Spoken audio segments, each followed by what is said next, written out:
Cher ami, Monsieur le coprésident et cher ami, Madame la haute représentante de l'Union européenne, Mesdames et Messieurs les ministres et chers collègues, Mesdames et Messieurs, je voudrais tout d'abord m'acquitter d'un agréable devoir, celui de remercier les autorités maltaises, à travers vous, mon cher ami, pour la qualité de l'accueil, de l'organisation parfaite des travaux de notre conférence et vous exprimer toute notre joie de nous retrouver à La Valette, cette pittoresque et séculaire ville méditerranéenne. Les travaux de notre conférence, Mesdames et Messieurs, qui se tient sur le thème « Œuvrer ensemble pour un avenir durable en Méditerranée occidentale », reflètent à juste titre notre volonté collective de conférer à notre cadre de coopération régionale cette faculté d'adaptation et s'en saisir d'un sujet d'actualité et d'intérêt commun qui a trait à cette thématique transnationale aux multiples enjeux de rapprochement du niveau de développement de nos économies, de facteurs de migration irrégulière et des obligations nationales d'adaptation et d'atténuation nées de l'accord de Paris sur les changements climatiques. En effet, cette thématique de développement durable, mon pays qui en est parfaitement conscient des enjeux et retombées, constitue une priorité majeure du programme du président Abdelaziz Bouteflika, président de la République, qui prévoit un développement économique et social inclusif et une répartition territoriale harmonieuse du pays à la faveur des politiques sectorielles volontaristes liées à l'emploi, notamment des jeunes, et à la réalisation effective en cours des objectifs de développement durable d'ici 2030 de l'ONU, qui rejoignent d'ailleurs la vision de l'Afrique contenue dans l'agenda de l'Union africaine à l'horizon de 2063. Mesdames et Messieurs, notre espace de dialogue et d'échange, qui a fait ses preuves, est une grande utilité pour un partage franc des expériences et des préoccupations dans notre région méditerranéenne et au-delà, et nous permet de réfléchir ensemble sur des stratégies de réponse efficaces et adaptées face à ces défis. À cet égard, je me dois de relever, non sans regret, que les profondes mutations que vit le monde continuent d'impacter directement la paix, la sécurité et le développement dans notre région. Ce constat nous interpelle et nous invite, plus que jamais, en tant que pays riverain, avec nos partenaires, à intensifier notre dialogue pour que le bassin méditerranéen retrouve sa vocation de lac de paix et de prospérité partagée. Je voudrais à cet effet saluer l'initiative du président Emmanuel Macron pour la tenue à Marseille le 24 juin 2019 du sommet des deux rives, qui ne manquera pas d'imprimer une nouvelle dynamique à notre dialogue grâce à l'association de la société civile et à la dimension concrète qui sera conférée à notre dialogue à travers les différents chantiers de coopération qui seront lancés à cette occasion. Mon pays qui accueillera, en prévision de ce sommet, un forum sur les énergies visant à sortir avec des recommandations en faveur d'une transition énergétique dans la région, n'épargnera aucun effort pour les objectifs du sommet donc prévu en juin 2019 soient atteints. Mesdames et Messieurs, la présente situation en Méditerranée conforte malheureusement toujours l'idée d'une mer ligne de fracture en raison des tensions et crises qui persistent, aggravées par des disparités entre une rive nord riche et prospère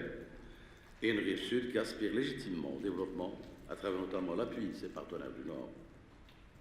Cette situation a engendré d'autres facteurs d'instabilité dans la région, qui fait face à une crise migratoire sans précédent, au terrorisme,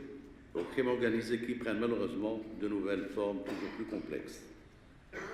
Les évolutions enregistrées ces dernières années en Méditerranée ont une autre fois attesté de la pertinence et de la viabilité de l'approche et de la perception de mon pays sur ce qui devait être l'architecture de paix,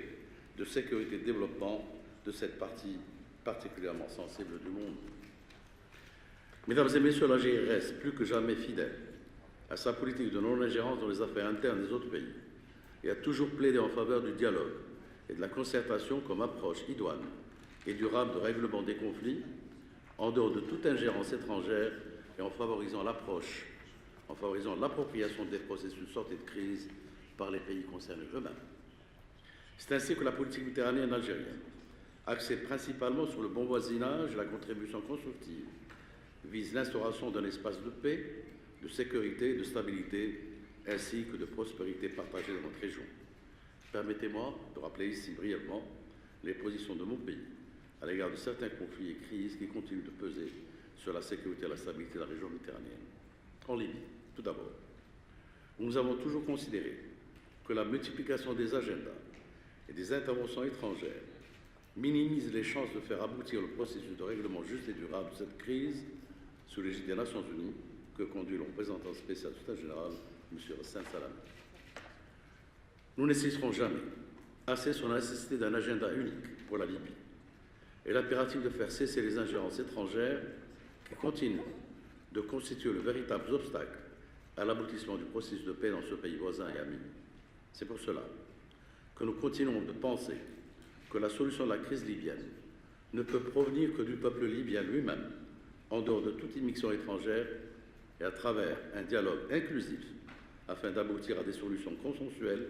durables qui seraient acceptables par l'ensemble des parties libyennes. Nous saluons à cet égard les récentes mesures prises par les Libyens pour la coordination sécuritaire qui consiste un pas positif à l'unification des institutions de l'État libyen et nous encourageons nos frères libyens à persévérer sur cette voie de dialogue, seule à même de permettre le retour de la stabilité en Libye seule. Sur la situation au Sahel, l'Algérie réitère son engagement indéfectible en faveur du parachèvement de la mise en œuvre de l'accord de paix et de réconciliation au Mali à travers l'aide multiforme qu'elle ne cesse de lui fournir, ainsi qu'à d'autres pays de la région du Sahel, et souligne la nécessité d'une implication plus soutenue de la communauté internationale et des partenaires européens, en particulier dans les efforts visant à construire la paix et la sécurité de la région du Sahel, tout en insistant sur l'importance de l'appropriation des processus politiques par les parties au conflit dans leur pays en vue d'une solution efficace. S'agissant de la lutte antiterroriste, et en dépit des reculs et des défaites qui lui ont été infligées ces derniers temps, le terrorisme constitue toujours une menace globale face à laquelle aucun pays n'est à l'abri. Cette menace se déplace et démontre une grande capacité de mobilité, de mutation, d'adaptation et d'innovation, notamment dans ses modus operandi. Ces situations conflictuelles viennent rappeler celles déjà existantes et dont la non-résolution continue d'entraver la construction de l'espace méditerranéen et de maintenir une atmosphère de tension et d'insécurité dans la région.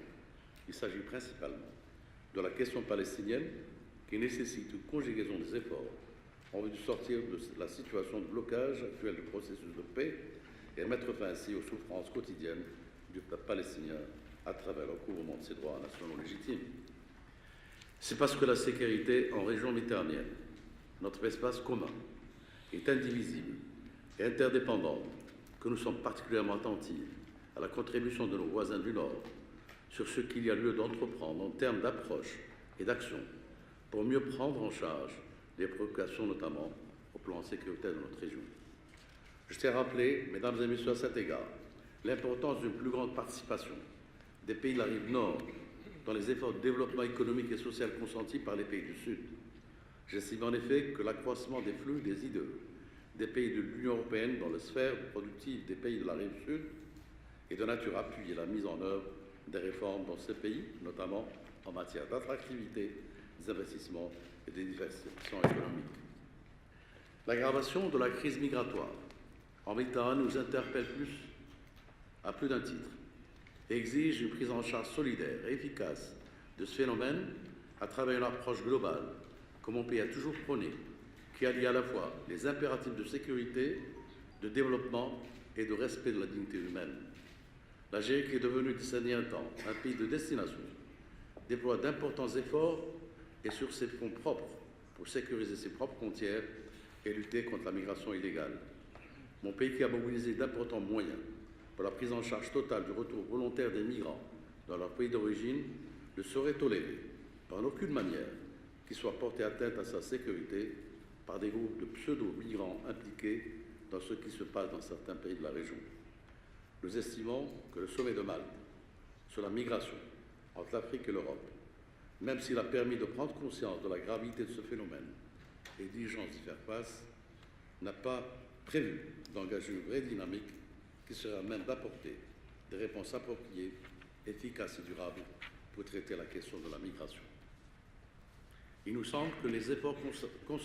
concertés et solidaires devaient être orientés vers le traitement durable des causes profondes du phénomène migratoire, à travers la résolution des crises,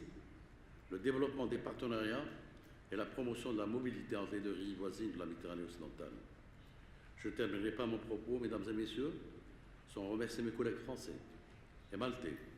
avec lesquels nous avons eu l'immense plaisir de partager la présidence de notre conférence pour les 2 dernières années, et me féliciter des résultats tout à fait appréciables auxquels est parvenu à la faveur notamment de la tenue de plusieurs réunions à Alger, telles que celles relatives aux instituts diplomatiques, au forum MedThink, aux finances, investissements et à l'économie bleue, qui ont permis d'identifier de nouvelles perspectives de coopération et de partenariat. Mon pays s'apprête également à accueillir en 2019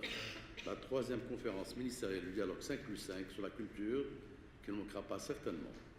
de renforcer la dimension humaine entre les peuples des deux rives qui partagent une histoire patrimoine commun. Je demeure convaincu que sous la conduite de mon collègue et ami, le ministre des Affaires étrangères de la Libye sœur, dont le pays assumera la co-présidence du dialogue 5+5 au titre des pays du Sud de la TMI pour les années 2019 et 2020, notre organisation réalisera de nouveaux acquis qui viendront conforter notre volonté d'aller de l'avant en matière de renforcement de nos relations de dialogue et de coopération. Je tiens donc à le féliciter et de souhaiter plein succès dans l'accomplissement de cette exaltante mission. Mesdames et messieurs, je vous remercie de votre aimable attention.